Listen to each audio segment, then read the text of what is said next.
اور پھر گزشتہ درس میں نے تفصیلی اس پہ گفتگو کی تھی کہ پوری پوری رات جاگنا.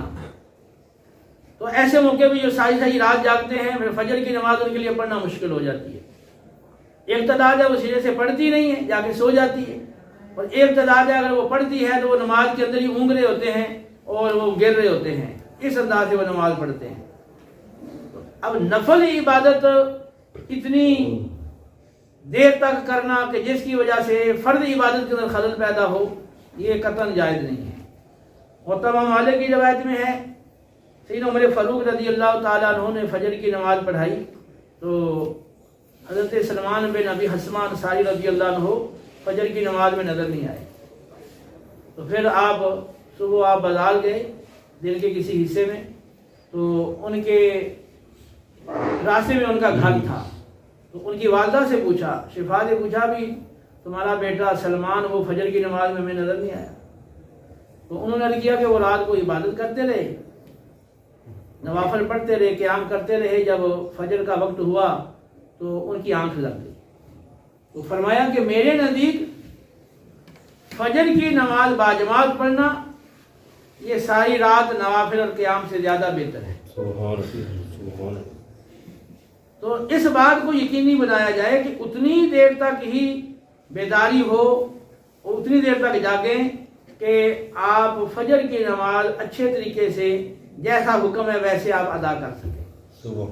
اور جان بوجھ کے اتنی دیر تک جاگنا کہ جس سے آپ کو معلوم ہے کہ میری فجر کی نماز میں ادا صحیح طرح نہیں کر سکوں گا یا نیند غالب آ سکے گی، اس سے نماز ہی رہ جائے گی، جماعت نکل جائے گی، تو پھر شرن یہ آپ کا اتنی دیر تک نفلی عبادت کرنا یہ درست نہیں ہے.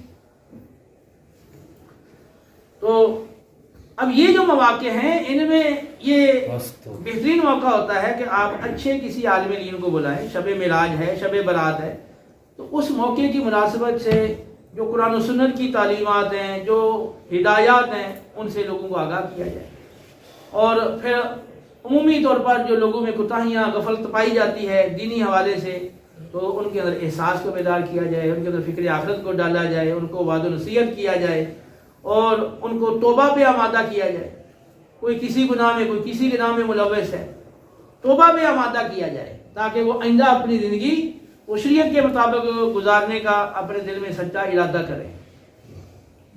تو یہ شب معراج کا موقع ہو یا شب برات کا موقع ہو یا اس کے علاوہ میلاد کی محفل ہو یا 11ویں شریف کی محفل ہو، ان سارے مواقع پر یہ ضروری ہے کہ آپ کسی اچھے عالم کا انتخاب کریں اور وہ لوگوں کی صحیح تربیت کریں. باقی جو قرآن و سنت کی تعلیمات کے مطابق جو عبادت ہے وہ لوگ اپنی اپنی عبادت کریں.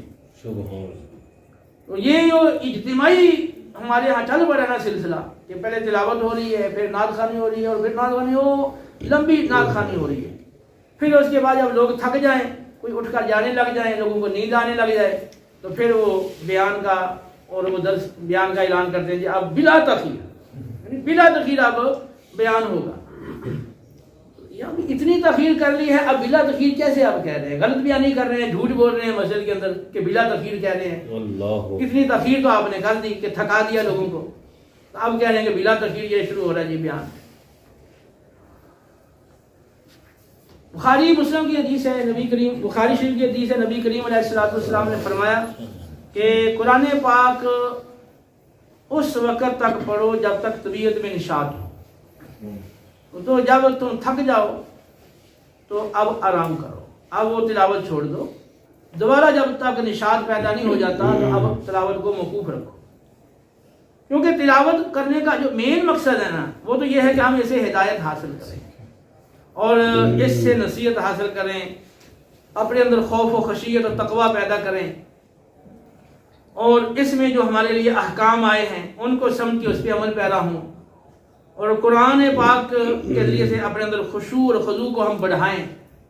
تو قرآن کا اصل مقصد تو یہ ہے نا. اس لیے فرمایا کہ جس نے 3 دن سے پہلے قرآن کو ختم کر لیا تو اس نے قرآن کو سمجھا ہی نہیں. ابو داؤد کی روایت. تو مقصد کیا ہے؟ اب 3 دن سے پہلے قرآن پاک ختم کرنے سے منع اس لیے کیا گیا ہے کہ وہ قرآن کا فہم نہیں ہو سکتا. تو اصل مقصد اس کا فہم ہے. اب ہمارے ہم کیا ہوتا ہے کہ وہ فہم کا تھا بالکل، اس کو تو بالکل ہی ہم نے وہ چھوڑ ہی دیا نا، کہ اس کی کوئی شکل رکھی نہیں ہے کہ ہمیں کچھ اس کا فہم بھی ہو۔ تو اب یہ اتنی لمبی نعت خوانی، تو جس سے میں نے بتایا کہ فجر کی نماز کا مسئلہ بن گیا، دیگر جو لوگ ساتھ والے ان کی عبادت میں خلل پیدا ہو رہا ہے، اور پھر ایک عالم دین موجود تھا دین سکھانے کے لیے، تو آپ نے کو اتنا لیٹ کر دیا کہ اب لوگ سننے کے لیے تیار نہیں، لوگوں کو اتاہٹ محسوس کرنے لگے۔ تو آپ بتائیں کہ یہ شرعی لحاظ سے یہ کیسا عمل ہے؟ ہمارے جتنے بھی مواقع ہیں دین سکھانے کے، وہ سارے ہم نے ان کو الگ کر کے اس کی جگہ پہ ہم نے نعت خوانی کو رکھا ہے۔ پھر نعت خوانی کے اندر جو اشعار ہے وہ غلط ہوتے ہیں، پڑھنے والے جو ہیں ان کا صحیح لوگوں کا انتخاب نہیں ہوتا، اور پھر وہی آواز تیز ہوتی ہے، ساؤنڈ پورا کھولا جاتا ہے، منہ بالکل وہ قریب کر لیتے ہیں۔ یہ شریعت اس طرح کی نعت خوانی کی اجازت نہیں دیتی کہ آپ اصل دین جو ہے وہ سیکھنا چھوڑ دیں اور اصل دین سے آپ غافل ہو جائیں، اور ادھر آپ کی توجہ نہ ہو، اور دین سے آپ سے کوئی دلچسپی نہ ہو، عبادت سے کوئی ذوق شوق نہ ہو، تو صرف آپ نعت خوانی کر رہے ہیں بس۔ تو یہ ممکن نہیں ہے کہ آدمی سچا دیندار ہو تو وہ صرف نعت خوانی کی اس کے شوق ذوق ہو، باقی اس کا جو دین ہے، دین سیکھنے کا، دین پھیلانے کا، سکھانے کا، لوگوں کو دین لانے کا، اس کو کوئی ذوق شوق ہی نہ ہو۔ تو یہ اصلاح بھی ہماری ذمہ داری ہے کہ ہم اپنی مساجد کے اندر کوشش کریں کہ ذہن سازی کر کے لوگوں کو اس طرف لے کر آئے۔ ظاہر ہے کہ ایک عرصے سے جہاں کا ماحول چلا آ رہا ہے تو بدلنا آسان تو نہیں ہوتا، تو ہم یہی چیزیں دیکھ کر یار یہ بڑا مشکل ہے، یار لوگ نہیں مانتے، تو ہم پھر یہ چھوڑ دیتے ہیں اور ہم اس میں وہ باقاعدہ پھر اس کے لیے کوشش نہیں کرتے۔ دیکھیں جتنے بھی انبیاء علیہ السلام آئے تو کیا دین کا کام کرنے میں، دعوت دین دینے میں کیا ان کو مشکل پیش نہیں آئی؟ یا مشکل پیش ہے کہ انہوں نے چھوڑ دیا، یار نہیں لوگ نہیں مانتے؟ نوح علیہ السلام کتنی دیر ٹھہرے ہیں اپنی قوم کے اندر؟ 950 سال اپنی قوم میں آپ ٹھہرے ہیں، اور آپ کی دعوت کا اور تبلیغ کا جو عرصہ ہے وہ تقریباً سارے انبیاء سے زیادہ ہے۔ لیکن سورہ نوح ذرا پڑھ کر دیکھ لیں، سورہ ہود کے اندر بھی ہے، دیگر جگہوں پر بھی ہے، لیکن سورہ نوح 2 رکوع کے ذرا یہ آپ اس کا ترجمہ ذرا پڑھ کے دیکھ لیں۔ ہر ایک یہ کوشش کرے، کوئی مشکل نہیں ہے، ہر زبان میں تراجم موجود ہے، آپ میں سے ہر ایک اس کو پڑھے جس میں کہہ رہا ہوں۔ سورہ نوح 2 رکوع کی جیسے میں ترجمہ آپ نے پڑھنا ہے، اور آپ نے دیکھنا یہ ہے کہ جو کفار تھے اس زمانے کے، تو ان کا آپ کے ساتھ رویہ کیا تھا، گفتگو میں ان کا کیا رویہ تھا، اور پھر دیکھیں کہ نوح علیہ السلام کتنا حوصلہ ہے، کتنی برداشت ہے، کتنا ان کا حلم ہے، اور کتنی استقامت ہے۔ یہ کوئی معمولی عرصہ نہیں ہے۔ ہم ایک دفعہ دعوت دیتے ہیں، نہیں مانتا تو کہتے ہیں یار چھوڑو یار یہ نہیں مانتا، جبکہ ان کا دیکھیں وہ 9.5 سال اپنی قوم میں ٹھہرے ہیں، اور قوم بھی انتہا درجے کی وہ بد زبان، اور ان کا رویہ انتہائی برا تھا، اور وہ سخت کلامی کرتے تھے اور بد زبانی کرتے تھے، لیکن آپ الحمدللہ اتنی استقامت کے ساتھ آپ نے اتنا طویل عرصہ آپ نے دعوت جاری رکھی، اور پھر جب دیکھا بھی اب ان کے اندر کوئی خیر باقی نہیں رہی، اللہ کی طرف سے بھی ان کو علم دیا گیا اس بات کا کہ اب ان میں کوئی خیر نہیں ہے، آگے ان کی نظروں میں بھی پیدا ہوں گے تو کافر ہی پیدا ہوں گے، کوئی اب خیر ان کے اندر نہیں ہے۔ پھر آپ نے ان کے لیے اللہ کی بارگاہ میں کیا کہ اب ان سب کو تہس نہس کر دیں، کیونکہ اب یہ اگر پیدا بھی جنیں گے بھی تو وہ بھی کافر اور فاجر ہی جنیں گے۔ تو آپ یہ پڑھیں ذرا تاکہ تھوڑا آپ کو اندازہ ہو کہ انبیاء علیہ السلام کو کتنی مشکلات آئیں۔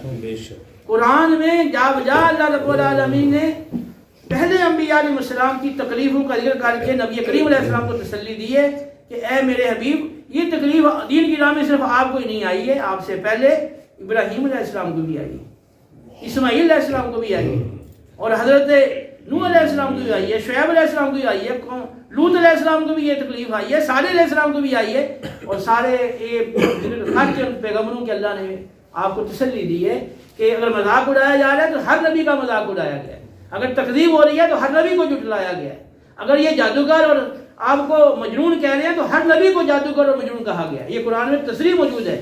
میں وقت کی کمی کی وجہ سے ان آیات کو نہیں پڑھ رہا، لیکن ان کا مفہوم آپ کے سامنے میں رکھ رہا ہوں۔ تو ہمارے اندر کیا ہے کہ کمزوری یہ ہے کہ بس ایک دفعہ کہا تو بس اس کے بعد کہتے نہیں بس یہ نہیں مانتا. مانے یا نہ مانے منوانا ہمارا کام نہیں ہے، ہمارا کام ہے پہنچانا. سبحان اللہ. ہاں ہدایت دینا اللہ کا کام ہے. ہمارا یہ ہے کہ ہم آخر دم تک جب تک زندگی ہے دعوت نہ چھوڑے، لگے رہے اصلاح کی کوشش کرتے رہے.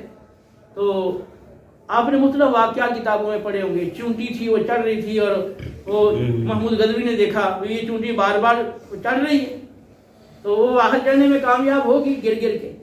تو اس نے کہا بھی اگر یہ کامیاب ہو گیا تو میں بھی دوبارہ حملہ کرتا ہوں، یہ 16 حملے تو کر لی، اب 17واں بھی کرتا ہوں تو کامیاب ہو گیا. تو عقل بھی اس بات کو مانتی ہے نا کہ ایک کام آپ نے ایک دفعہ کیا ہے تو اس میں کامیاب نہیں، اس میں دوسری دفعہ کریں تیسری دفعہ کریں. تو دعوت کا کام چھوڑنا نہیں ہے. انبیاء علیہ السلام کو ہم سے زیادہ تکلیفیں آئی. اگر آپ کہیں کہ بغیر تکلیف کے یہ کام ہو جائے تو یہ ناممکن ہے. آپ کہیں یہ ماحول نہیں ہے تو وہ ماحول کبھی بھی نہیں آئے گا.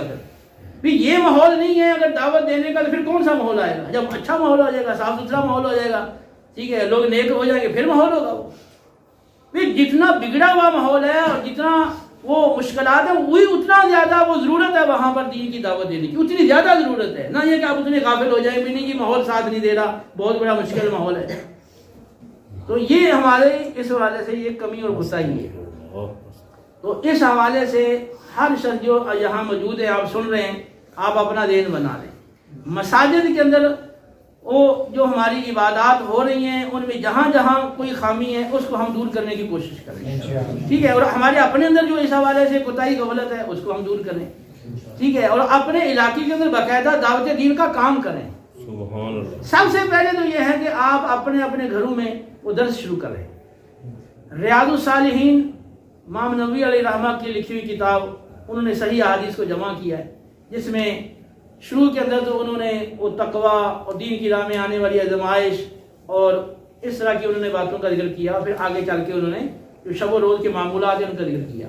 کھانے کے بارے میں نبی کریم علیہ السلام کی جو ہدایات ہیں اور آپ کا جو طریقہ ہے وہ سارا تفصیل سے بیان کیا. پانی پینے کا آپ کا جو طریقہ اور تعلیمات ہیں ان کو بیان کیا.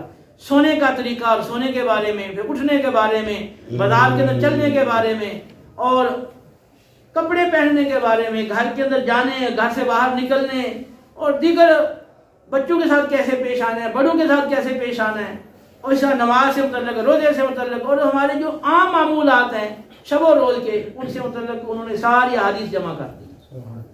اب تھوڑی سی آپ نے کوشش کرنی ہے کہ آپ اپنے گھر کے اندر پہلے تو یہ کتاب خرید لیں، ریاض الصالحین، ٹھیک ہے، صدیق حلاری صاحب کا ترجمہ لے لیں، اور اچھا ترجمہ ہے. تو اپنے گھر میں آپ کسی کی ڈیوٹی لگا لیں، کبھی خود درس دیں، کبھی گھر میں کوئی خاتون بھی دے سکتی ہیں جو محارم ہیں، والدہ ہے، بہن ہے، تو وہ درس دے، کبھی بیٹا درس دے. یہ اس طرح گھر کے اندر کوئی 7 منٹ 10 منٹ کچھ نکال لیں، اس میں آپ اپنے موبائل وغیرہ ہیں ان کو سائڈ پہ کر دیں، اور ساری جو ایکٹیویٹیز ہیں ان کو ذرا موقوف کر دیں. ٹی وی شی وی ہے ان کو بھی بند کریں، اور پرسکون ماحول ہو، اور 10 منٹ تقریباً کم از کم آپ بیٹھ کے، اور شروع میں اگر 10 منٹ مشکل لگ رہا ہے تو آپ 5 منٹ کر لیں. تو جو بھی درس دینا اس کی ذمہ داری ہے کہ وہ پہلے اس کو ذرا پڑھ لے، تاکہ پڑھتے ہوئے پھر وہ الفاظ آگے پیچھے نہ ہوں. اور اس میں کوئی ایسی بات ہے جو پوری طرح سمجھ میں نہیں آ رہی تو پھر گھر میں کوئی ایسا فرد ہے اسے وہ رہنمائی لے لیں کہ بھائی، یا ڈسکس کر لیں کسی سے کہ بھائی یہ بات کس طرح ہے، تاکہ وہ درس جو ہے کہ روانی کے ساتھ ہو سکے. تو وہ درس جو ہے نا وہ باقاعدہ گھر میں ہو. انشاءاللہ وہ درس ہوگا نا تو ایک تو اس کی برکات ہیں. ظاہر سی بات ہے کہ جہاں بھی وہ دین سکھایا جا رہا ہے، اللہ کے حبیب علیہ السلام کا ذکر ہو رہا ہے، تو اللہ کی رحمت نازل ہوتی ہے. باقاعدہ فرشتے یہ ہے ایسی جگہ وہ محفل کو وہ گھیر لیتے ہیں، یہ باقاعدہ تفصیل حدیث میں موجود ہے. دوسرا یہ ہوگا کہ آپ کے جو بچے ہیں جو بالکل نہ وہ بہت ساری چیزوں سے غافل ہیں، اور آپ خود بھی ہو سکتا ہے غافل ہو، تو جب آپ وہ پڑھیں گے تو آپ کو وہ چیزیں وہ یاد آ جائیں گی، بچوں کو وہ چیزیں یاد ہو جائیں گی، چھوٹوں کو بچوں کو پتہ چلے گا. مثال کے طور پہ کھانے کے آداب ہیں، تو آپ نے کھانے کے آداب کا درس دیا، تو اب وہ جتنی باتیں آپ نے پڑھی ہیں پھر اس کو آپ عمل میں لے کر آئیں. تو اس طرح جب سارے بیٹھیں گے کھانا کھائیں گے تو پھر اس میں بھی چاہیں تو آپ وہ کھانے سے متعلقہ جو آپ نے باتیں پڑھی ہیں آپ وہ کسی نہ کسی شکل میں آپ ان کو رپیٹ کر سکتے ہیں، دہرا سکتے ہیں، تاکہ وہ چیزیں ہمارے یاد ہو جائیں اچھی طرح سے. تو اس طرح وہ آپ کے گھر میں وہ کھانا وہ سنت کے مطابق شروع ہو جائے، پانی پینا سنت کے مطابق شروع ہو جائے. پھر سونے سے متعلقہ جاگنے سے متعلقہ جو حدیث ہیں ان کا درس ہوگا تو آپ کا سونا جاگنا وہ سنت کے مطابق آپ کر لیں. اس طرح انشاءاللہ آپ کے ذمہ جو اپنے بچوں کی تربیت لازم ہے، اور حکم ہے کہ اہل ایمان اپنے آپ کو اپنے گھر والوں کو جہنم کی آگ سے بچاؤ. تو انشاءاللہ وہ ماحول گھر کے اندر وہ پیدا ہونا شروع ہو جائے گا، اور آپ کے لیے اپنے بچوں کی تربیت وہ آسان اور سہل ہو جائے گی، اور آپ کے لیے خود بھی بہت ساری جو معلومات ہیں آپ کے لیے وہ بڑھے گی، اور آپ کے لیے خود صراط مستقیم پہ چلنا وہ سہل ہوگا. تو یہ کوئی مشکل چیز نہیں ہے. دوسروں کو دعوت دینا یہ اس میں تو مشکل ہے کہ پتہ نہیں وہ کیسے ہمارے ساتھ شروع کرے گا، کیسے پیش آئے گا.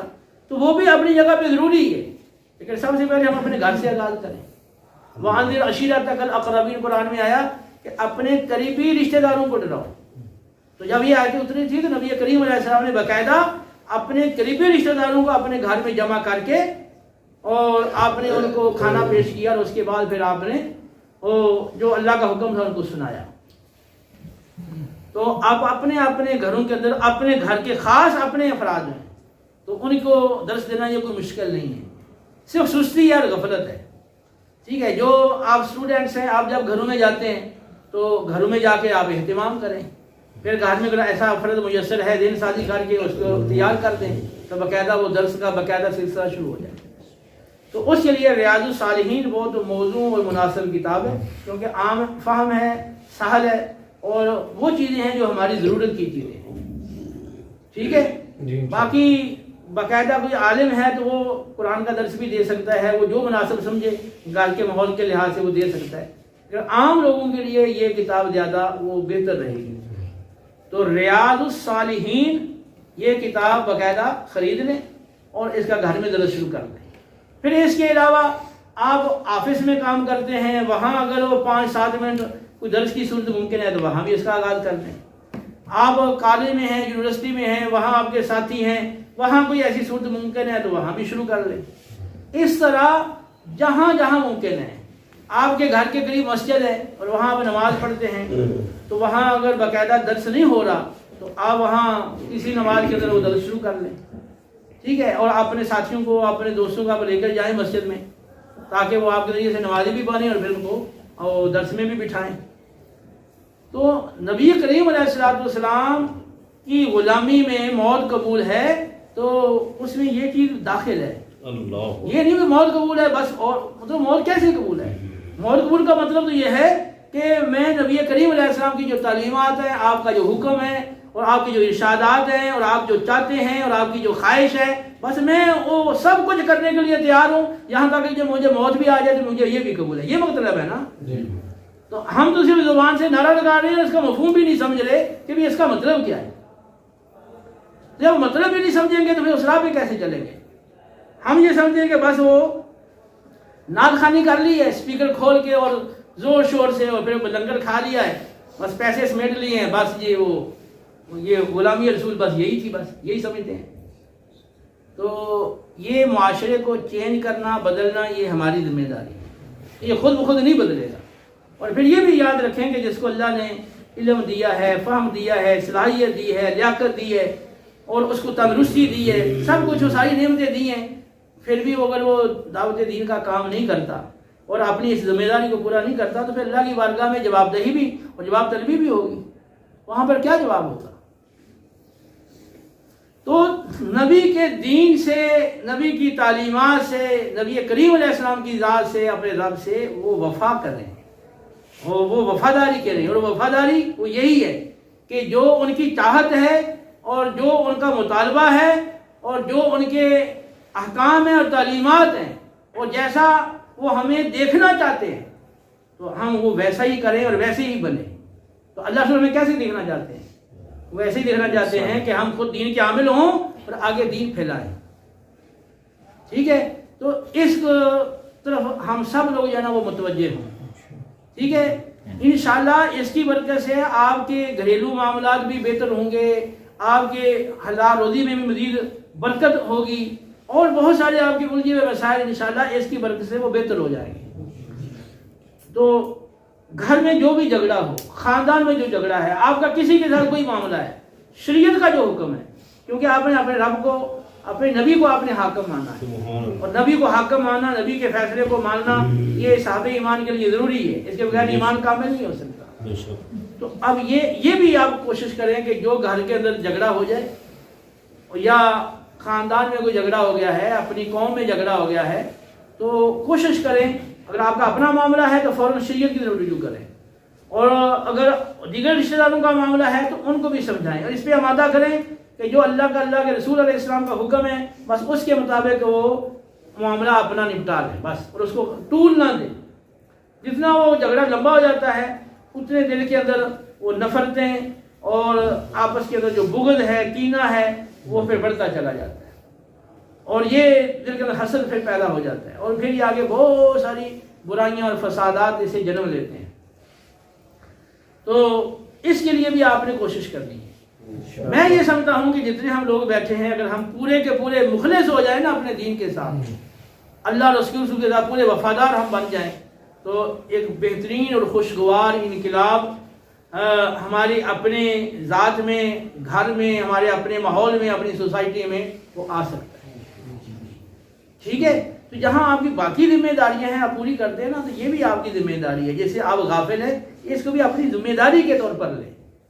اب یہ نہیں کہ دین سیکھنا ہے یا دین کی دعوت دینی ہے تو آپ کا یہ میرا فلاں کام تھا، تو آج میرا فلاں کام تھا، آج میں، اس کا مطلب یہ ہے کہ آپ کے جب تک وہ کام ہے اس وقت تک یہ کام آپ کی نظروں میں یہ کام نہیں ہے اتنا اہم، یہ سب سے یعنی نچلے درجے کا کام ہے۔ جب اوپر والے جو اہم کام ہیں ان سے آپ فارغ ہوں گے تو پھر آپ یہ نچلے درجے والا کام کریں گے۔ تو آپ مجھے ایمان سے بتائیں کہ یہ دین سیکھنا یا دین سکھانا اور دین پہ چلنا اور دین کی دعوت دینا، یہ جو دین کا کام ہے تو کیا یہ سب سے نچلا کام ہے؟ تو لیکن ہم تو ایسے نہیں سمجھتے ہیں نا، جس کو بھی کوئی بات کہیں تو وہ کہتا ہے بس میری یہ مصروفیت تھی، میری یہ مصروفیت۔ اور یہ المیہ ہے کہ وہ لوگ، ایک وہ تعداد ہے کہ جو لوگوں کی رہنما بن گئی ہے، اور ان کو خود بیچاروں کو دین سیکھنے کی حاجت ہے، تو ان کو جب بھی کہا جاتا ہے آپ اس میں آئیں، اس میں شریک ہوں، آپ یہ سنیں، تو وہ کہتے ہیں ہم تو ہماری آج وہاں ہم جا رہے ہیں، ہم ادھر جا رہے ہیں، ہماری آج وہاں پر پروگرام ہے، ادھر پروگرام ہے۔ اب وہ اپنے پروگرام ہی کر رہے ہیں، ان کو اپنی اصلاح سے کوئی غرض نہیں۔ جب اپنی اصلاح نہیں ہے، اپنے پاس علم نہیں ہے، تو آگے انہوں نے کیا پھیلانا ہے؟ اچھا، آپ کے آخری بات یہ، آپ کے علاقے میں، آپ کی مسجد میں یا آپ کے گھر میں یا آپ کے خاندان میں یا آپ کے آس پاس یا جہاں آپ کا اختیار ہے محفل ہو، ہاں وہ میلاد کی محفل ہے، ہاں وہ 11ویں کی محفل ہے، یا کوئی بھی کسی بھی عنوان سے وہ جو ہے وہ محفل اگر وہ موسوم ہے، آپ اس میں کوشش کر کے تو صحیح آدمی کا انتخاب کروائیں، کیونکہ یہ بڑا بگاڑ معاشرے کے اندر آیا ہے۔ تو کم علم لوگ جن کو علم نہیں اور پھر دین کا احساس نہیں، تو وہ لوگوں سے مخاطب ہوتے ہیں، اور ان لوگوں کو کوئی بھی احساس بیدار نہیں کرتے، کوئی فکر نہیں دلاتے، مقصد زندگی کی طرف توجہ نہیں دلاتے، تو ظاہر سے لوگ پھر اور مزید غافل ہو جاتے ہیں ان کی باتیں سن کر، کیونکہ وہ باتیں ان کی خوش کن ہوتی ہیں، وہ جنت کے ٹکٹ دے کے چلے جاتے ہیں پیسے لے کے۔ تو یہ بھی ایک اہم کام ہے کہ اگر آپ اپنی مسجد کے اندر جو پروگرام ہو رہا ہے، اگر کسی صحیح آدمی کا آپ انتخاب کریں اور کروائیں اور صحیح آدمی کو بلائیں، بڑا عالم نہیں ہے لیکن کم از کم اس کو مناسب علم ہو، دین کا درد ہو اس کو، اور دین کا احساس ہو، اور وہ باقاعدہ عملی طور پر دین کا مبلغ ہو، اس کو آپ بلائیں۔ وہ جو بات کرے گا نا، ظاہر سی بات ہے کہ اس کا دین سے لگاؤ ہے، دلچسپی ہے، وہ اصلاح کی بات کرے گا، ہدایت کی بات کرے گا، تو اس سے جتنے لوگ سنیں گے انشاءاللہ ارتداد ہوگی جو اس سے بیان سے متاثر ہو کر رائے راست پہ آئے گی۔ جبکہ اس کے مقابلے میں کوئی دوسرا شخص ہے تو اس کا بیان سن کے بجائے ہدایت کی طرف آنے کے اور لوگ غافل ہو جاتے ہیں۔ تو یہ ہر لحاظ سے اصلاح کرنا یہ ہماری ذمہ داری ہے۔ تو صالحین کا طریقہ یہ تھا، تو ہم کہتے ہیں کہ یا اللہ ہمیں صالحین کے طریقے پر چلا۔ تو صالحین کا طریقہ ہے سنت کو عام کرنے کا طریقہ، صالحین کا طریقہ یہ ہے کہ مٹی ہوئی سنتوں کو زندہ کرنے کا طریقہ، صالحین کا طریقہ یہ ہے کہ وہ کام جو خلاف سنت رائج ہو گئے ہیں، جن کو بدعت سیئہ کہتے ہیں، ان کو مٹانے کا طریقہ، یہ ہے صالحین کا طریقہ۔ اور جتنے بھی اولیاء کرام آئے انہوں نے بتایا کیا کام کیا، یہی کام کیا نا، دین کو پھیلایا ہے، غلط باتوں کی اصلاح کی ہے، غلط باتوں کو انہوں نے ختم کیا ہے، اور سنت کو پھیلایا ہے، سنتوں کو عام کیا ہے۔ یہ صالحین کا طریقہ ہے۔ جب ہم نماز پڑھ رہے ہیں تو دعا مانگ رہے ہیں اللہ ہمیں نامیافتہ بندوں کے راستے پر چلا، تو جو ہی انبیاء کا تصور آئے تو فوراً دعوت دین کا تصور آنا چاہیے کہ یہ بنیادی کام انبیاء کا دعوت دین ہے، جو ساری زندگی اول تاخر وہ دعوت دین کا کام کرتے ہیں۔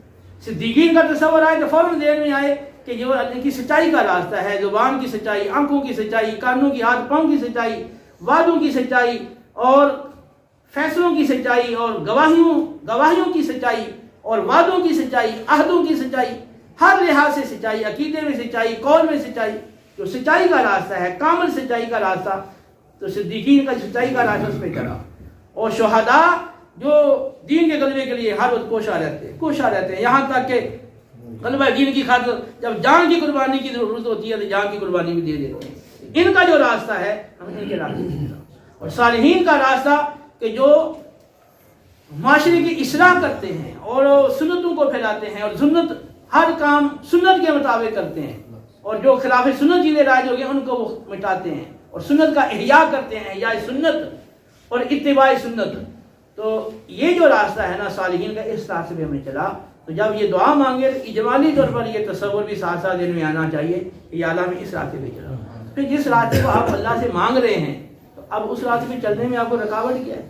عملی طور پر بھی کیوں نہیں چلتے آپ؟ اگر آپ عملی طور پہ نہیں چل رہے، صرف زبان سے ہی کہہ رہے ہیں، تو اس کا مطلب آپ رسمی طور پہ ایک لاشعوری طور پر ایک بات کہہ رہے ہیں اور آپ کو معلوم ہی نہیں ہے کہ آپ کہہ کیا رہے ہیں اللہ کی بات کا، اور نہ وہ طلب ہے آپ کے اندر اس کی، یعنی اس چیز سے تو آپ جی چھڑا رہے ہیں، جان چھڑا رہے ہیں، اور زبان سے کہہ رہے ہیں یا اللہ اس راستے پہ چلو۔ یہ تو عجیب بات ہے کہ وہ عمل سے تو آپ جان چھڑائیں، کترائیں اور جی چرائیں اور کہیں کہ یا اللہ اس راستے پہ چلا۔ تو جس راستے کی دعا مانگ رہے ہیں اس کے لیے پھر عملی کوشش بھی کریں۔ تو اللہ رب العالمین ہمیں عمل کی توفیق دے۔